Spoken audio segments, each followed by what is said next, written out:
mother of 2 children, Addison and Simone, beautiful kids. And the first time I met her, we connected instantly, and I was really looking forward to this interview. Thank you for coming on board. Absolutely, absolutely. Would you like to tell us something about why you started this work? And That is a great question.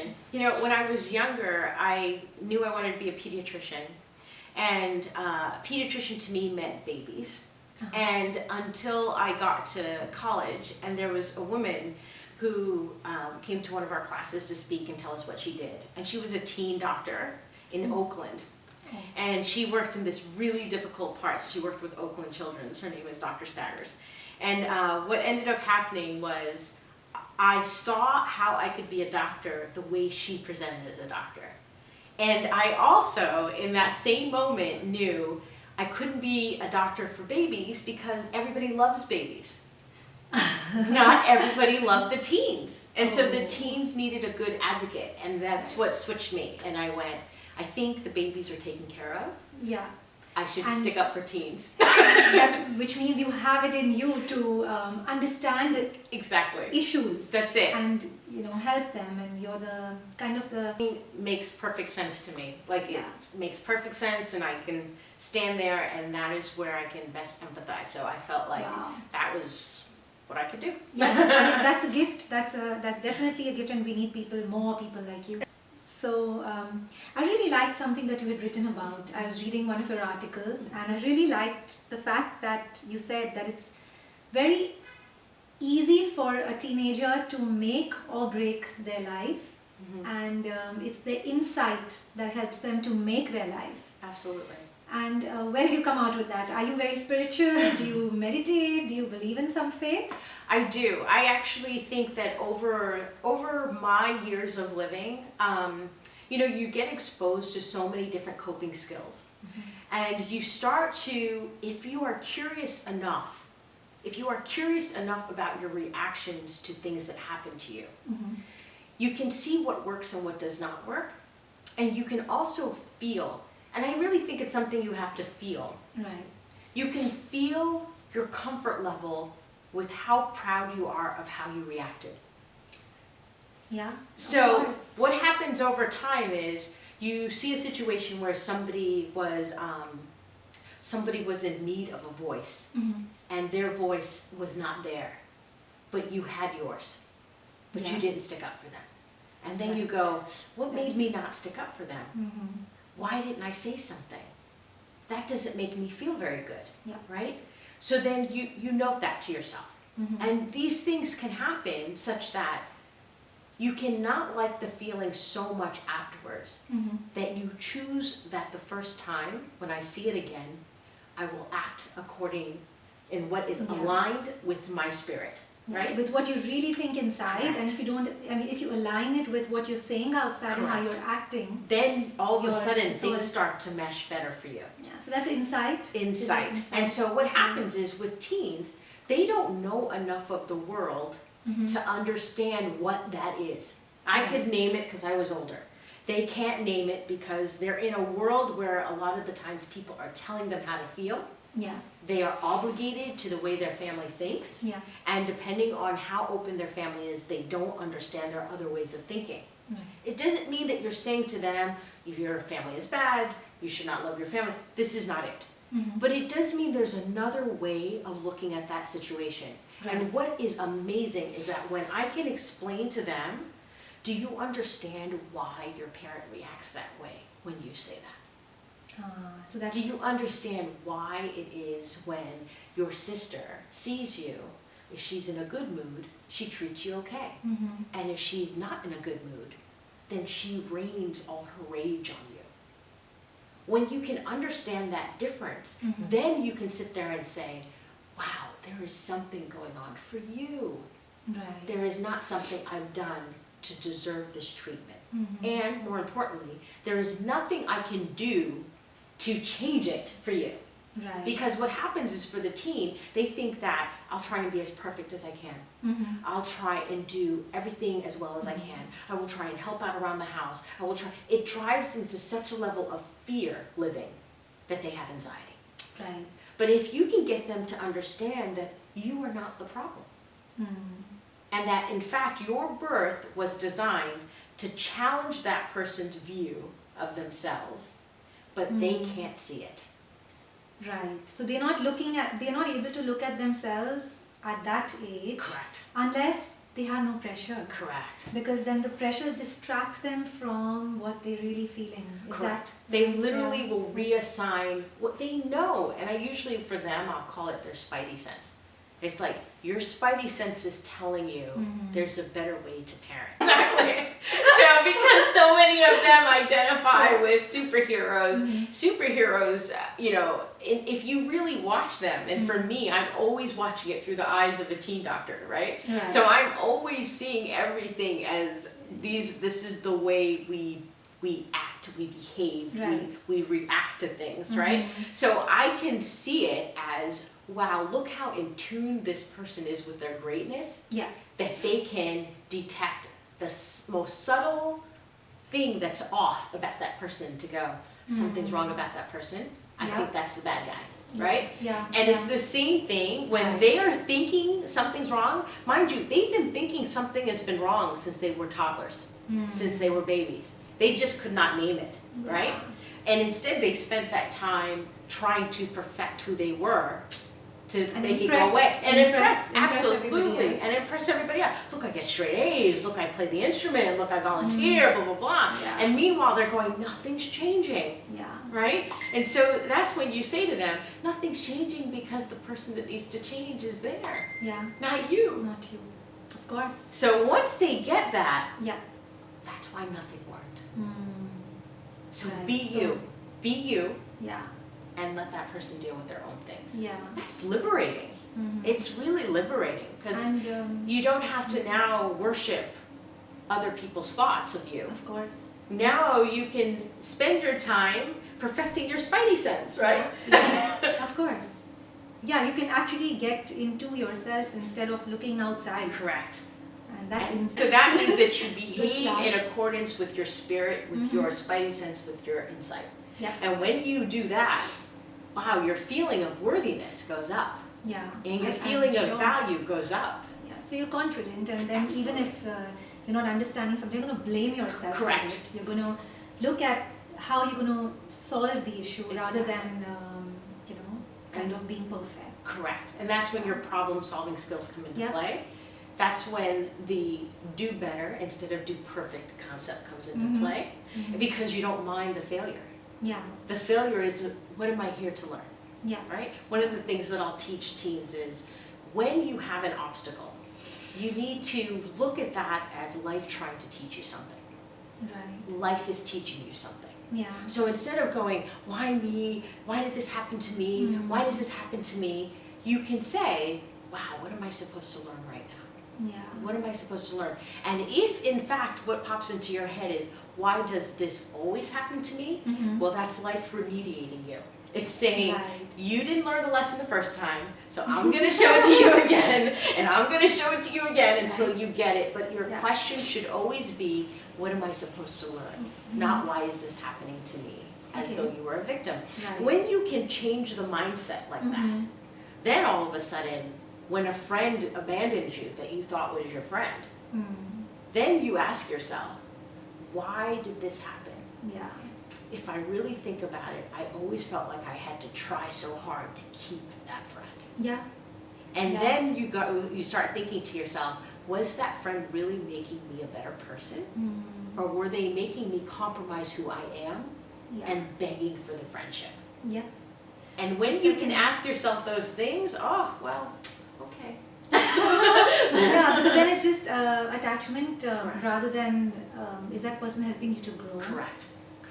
I agree with that. When you're at that fork in the road, when you can ask questions like that, wow, you can make such different choices. Of course. Rather than feeling worthless, you feel of value. You feel worthy because you understand, wow, this is what my life is here for.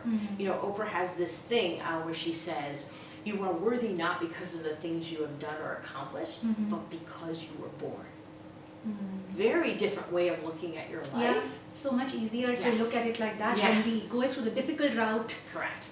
proving our worth. That's what Everything we are. else. We're trained to prove our Yeah. worth. You are worthy because you make this much money. You are worthy Yeah. because you drive this car. You are worthy because you know Totally these people. wrong way of success. Wrong way of success. Wrong way of Yeah. parenting. Yeah. You are worthy because you got the straight A's. Yeah. But you are not worthy because you got 2 A's, 2 B's, and a C in the class that was a college level geometry course. What? What are you doing taking Yeah. a college level geometry Yeah. course in high school?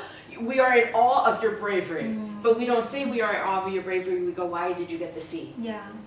So when you can't really understand, like, why is it that you needed the A? You needed me to just say straight A's. So then I always ask them, well, why did you take the course? Did you Yeah. take the course to challenge yourself? Or Yeah. did you take the course to get an A? If you took the course to get an A, well then don't take an AP college course. If you can take an AP college course, then you could have taken the basic course and gotten the A. Yeah. Then Of don't course. complain. Yeah. And so when they can ask themselves, wow, what was my intention? As Mhm. Gary Zukav would say, what is my intention? If your intention is to get to...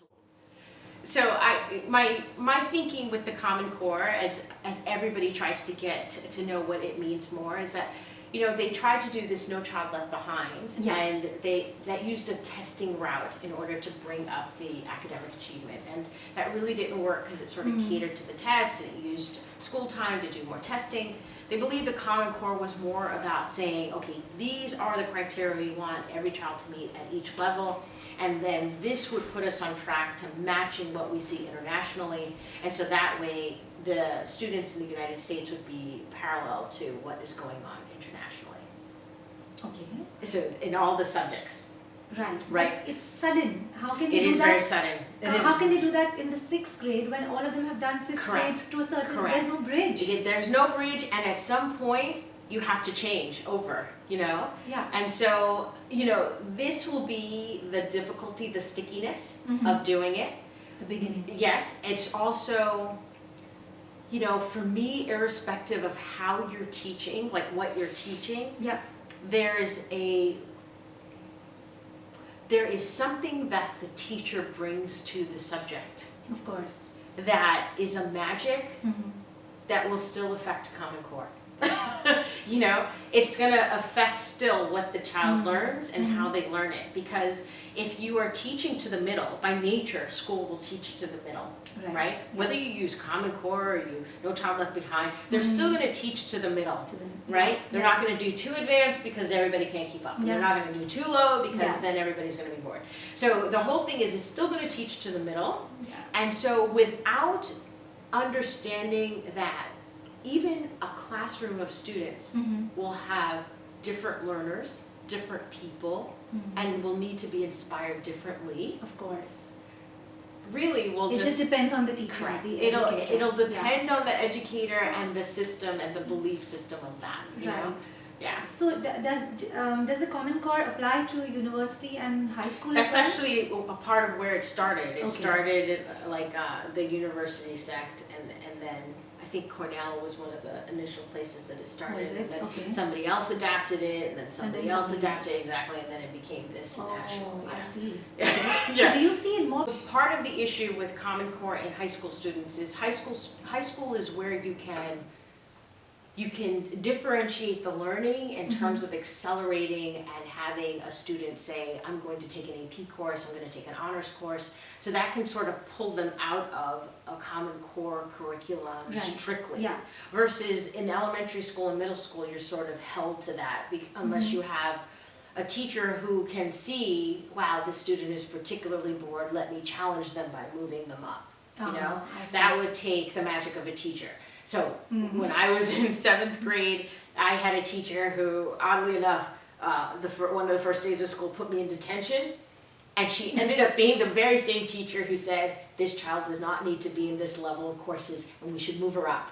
Oh, You know, wow. so and so just, you know, so you understand how much a teacher can do. Yep. This teacher, without consulting with me, without consulting with my mom, went and talked to the other teachers, went and talked to the principal and Yeah. said, push her, move her Yeah. up. This Yeah. is too easy for her, Wow. and she needs to be moved up. It happened again to me in high school, where somebody, met a nice and oddly teacher. enough, again, the teacher I had the most issue with said, went and talked to the principal, talked to the other teachers, and said, this child should not be here, move her up. Move her up. And the reason would be probably because she's They could see, she's working with passion. Yeah, and they if you're doing, could totally see it. And they were looking at each kid, Mm-hmm. you know, am I meeting the needs of this child? Yeah. Am I seeing what this child can do?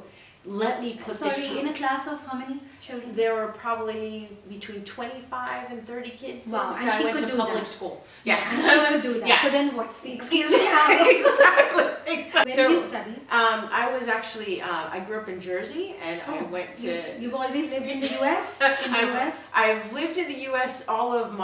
most of my life. Going- I was born in Nigeria, and my parents brought me here. One thing you'll learn if you know a Nigerian, and I don't think I'm stereotyping very much, but if you know, school is very important, and so you end up having like a few places they either come to the United States or they go. So, you know, my family came here, and, you know, my dad came on a education visa. That's what brought us to this, you know, country. Yeah.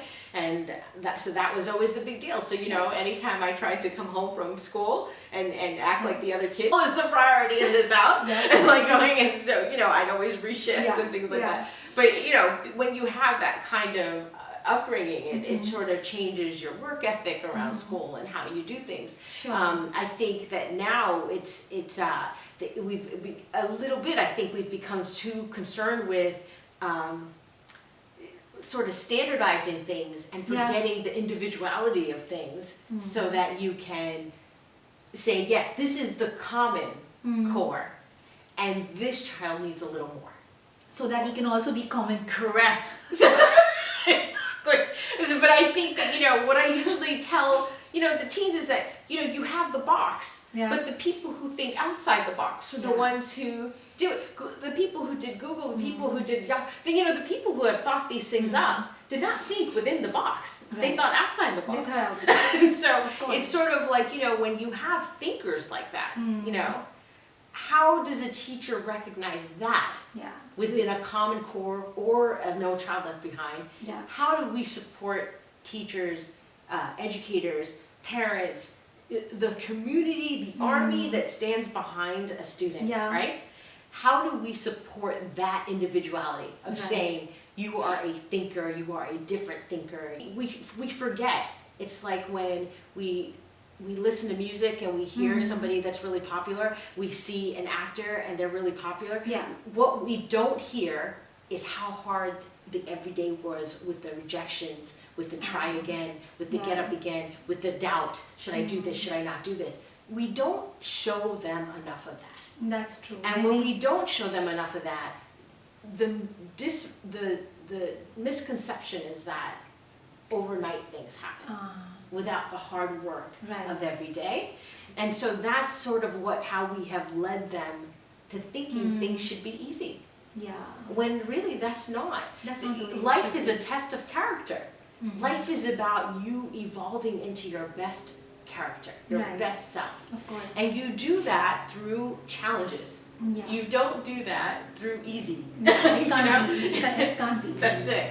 And so because of that, I think that when you can see a child that needs a little bit more, so that they can do the thing that allows them to be creative and combine their creativity with their perspective of creativity on that work. That's, I think, how you get those independent thinkers like that. Those are the ones who really run the country. Of course. You know, the world even. Those are the ones who lead us. Those are the ones who invite us to view the world differently. I mean, isn't that what Steve Jobs did with that iPhone? Right? We had a peek inside his head and went, oh my goodness. Like, wow. You know? But you only do that when you allow them to be independent thinkers. And because the school system didn't allow a Steve Jobs to be an independent thinker, he left it. Right? They kept asking him to go back to school, go back to school. Why don't you get a degree in like computer science? Why don't you get a degree in the, you know, and he's just like, no. Because you want me to think this way and I don't want to think that way. And just imagine if the school had accommodated his thinking and kind of had another set of teachers for him, you know, somebody to kind of facilitate him in the right direction, in his direction, not Correct. the right direction, his direction. Exactly. rather. And we talk a lot about Steve Jobs, but Wozniak was the same way. He was the same way. He was such a different nut fitting inside that bolt. And he just sort of outside thinker, just sort of like, dude, because I love to do it. Yeah. It's like I just love to do it. And that kind of passion is what would create somebody who could work around the clock and yet not feel that it was work. Yeah, and that without the pressure, Correct. but